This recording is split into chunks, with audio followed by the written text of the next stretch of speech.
تو افغان طالبان ایک جو کہ اسٹریٹجک ڈیپتھ سمجھے جاتے تھے شاید کسی زمانے میں، اور کچھ حد تک ابھی بھی کچھ تجزیہ کار سمجھتے ہیں کہ ان کی کوئی وہاں پہ موجودگی جو ہے وہ پاکستان کو بینیفٹ کر سکتی ہے، لیکن ابھی جو حالیہ اطلاعات ہیں، خاص طور پہ ہم نے جب دیکھا کہ کونسل جنرل پر اٹیک جو ہوا اور اس کے بعد پاکستان کے کونسل جنرل پہ کابل میں جو اٹیک ہوا، اور اس کے بعد ابھی بھی جو ایک جنرل فیلر ہے اور جو خاص طور پہ ہم خبریں دیکھتے ہیں اس میں یہی سمجھا جاتا ہے کہ عام طالبان جو کہ اسٹریٹس میں پھر رہے ہیں، گلیوں میں پھر رہے ہیں، وہ پاکستان کے لیے کوئی سافٹ کارنر نہیں رکھتے۔ جی بالکل صحیح کہا آپ نے، یہ تو اب مطلب ایک بازار بن گیا ہے دہشت گردی کا، تو ظاہر ہے وہ جو بین الاقوامی سرحدیں ہیں، جو دوسرے اور دیگر ممالک ہیں، یا ٹرانس کانٹیننٹل اٹیکس کے لیے شاید افغان طالبان رسک نہ لینا چاہیں، لیکن آئی ڈونٹ تھنک کہ وہ تحریک طالبان پاکستان کو سیریسلی روکنے کے چکروں میں ہیں۔ وہ اس طریقے سے پاکستان سے اپنی جو ہے اپنا وہ بارگیننگ کر رہے ہیں۔ دوسرا یہ کہ اگر وہ بارگیننگ نہ بھی کریں تو افغان طالبان جو ہے ان کے اپنے جو ہے نا رینکس کے اندر بغاوت ہو جائے گی، کیونکہ جیسے میں نے ذکر کیا کہ یہ آرگینکلی لنکڈ ہیں، تو ایسا نہیں ہو سکتا کہ وہ کسی طریقے سے جو ہے ان کی روک تھام کریں یا ان کے اوپر جو ہے کوئی سخت کارروائی کریں۔ یہ افغان طالبان کے بس کی بات نہیں، اس وجہ سے میں کہتا ہوں کہ پاکستان کے لیے بہت بڑا خطرہ ہے، اور یہ چیز جو ہے انفارچونیٹلی آئرونکلی یہ بیج جو ہے پاکستان نے خود بویا تھا جب افغان طالبان کو امداد دی گئی تھی۔ کامران، افغانستان سے آپ نے جس طرح سے لیوریج کا ذکر کیا، افغانستان سے امریکی انخلاء کے بعد اب امریکہ کے پاس کتنا لیوریج ہے خطے میں کہ وہ القاعدہ اور TTP جیسی تنظیموں کو روکنے میں کوئی مؤثر کردار ادا کر سکے؟ امریکہ کے پاس تو بہت لیوریج ہے۔ امریکہ جو ہے وہ افغان طالبان کے فائنینسز روک سکتا ہے، ابھی بھی روکے ہوئے ہے، مزید دباؤ ڈال سکتا ہے۔ اسی طریقے سے افغان طالبان کو عالمی برادری سے جو ہے ریکگنیشن کی ضرورت ہے، تجارت کی ضرورت ہے، بہت ساری اور چیزوں کی ضرورت ہے کہ جس کی بنا پر امریکہ کے پاس بہت لیوریج ہے۔ امریکہ کے پاس ٹیکنالوجی کی بھی لیوریج ہے کہ اپنا اگر کسی کو وہ جس کو over the horizon counter terrorism جو ہے اپروچ کہتے ہیں، کہ دور سے آپ جو ہے ٹیک کے ذریعے، یعنی مسلز کے ذریعے، ڈرونز کے ذریعے، فکسڈ ونگ ایئر کرافٹ کے ذریعے آپ جو ہے ٹارگٹ کر سکیں ان تنصیبات کو کہ جن سے آپ کو خطرہ ہے۔ تو امریکہ کے پاس لیوریج ہے، صرف جو اس کے برعکس اینڈ شارپلی ان کانٹراسٹ جو ہے پاکستان از ویری ولنریبل۔ بہت شکریہ کامران بخاری، آپ ہمیں جس طرح سے TTP کی جنگ بندی کے خاتمے کے اعلان کے بعد جو سچویشن پاکستان میں بنی ہے اس حوالے سے ہم سے تجزیہ شیئر کر رہے تھے۔ امریکی وزارت خارجہ نے پاکستان کو ایک بار پھر ان ممالک کی فہرست میں شامل کیا ہے جہاں مذہبی آزادی کے حوالے سے خصوصی تشویش پائی جاتی ہے۔ امریکی وزیر خارجہ اینٹنی بلنکن نے پاکستان کے علاوہ روس، سعودی عرب، ترکمانستان اور تاجکستان کو ان ممالک کی فہرست میں شامل کیا ہے جہاں مذہبی آزادی سے متعلق شدید خلاف ورزیاں ریکارڈ ہوئی ہیں۔ آج کے دور میں سچائی اہم ہے۔ دنیا میں کہیں بھی سچ کو جانیے صرف ایک کلک سے۔ VOA پلس پر معلومات اب آپ کی دسترس میں، سیاسی تبدیلیاں، حقیقی کہانیاں، حقیقی لوگ، صرف ایک کلک سے خود کو جوڑیے دنیا بھر کی آوازوں سے، کسی بھی وقت، کسی بھی جگہ، صرف VOA پلس پر۔ بھارت کے زیر انتظام کشمیر میں سیکیورٹی فورسز نے کئی برسوں تک مظاہرین کے خلاف پیلٹ گنز کا استعمال کیا۔ انڈین جرنل آف آپتھمالوجی کی ایک حالیہ رپورٹ میں انکشاف کیا گیا ہے کہ پیلٹ گنز کا نشانہ بننے والے بیشتر متاثرین مکمل یا جزوی طور پر بینائی سے محروم ہو چکے ہیں۔ زبیر ڈار اور یوسف جمیل کی رپورٹ۔ بھارت کے زیر انتظام کشمیر میں سیکیورٹی فورسز کی طرف سے مظاہرین کے خلاف پیلٹ گن یا چھرے والی بندوقوں کے استعمال کے نتیجے میں سینکڑوں افراد ایک آنکھ یا دونوں آنکھوں کی بینائی سے محروم ہو گئے ہیں۔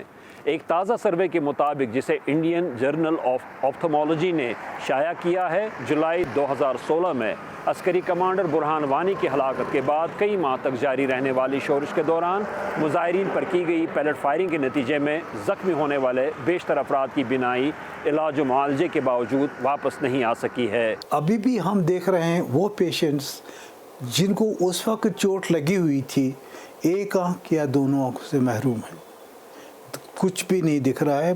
ایک آنکھ میں بینائی سے محروم ہونے والوں میں ہبا جان نامی کم سن بچی بھی شامل ہے۔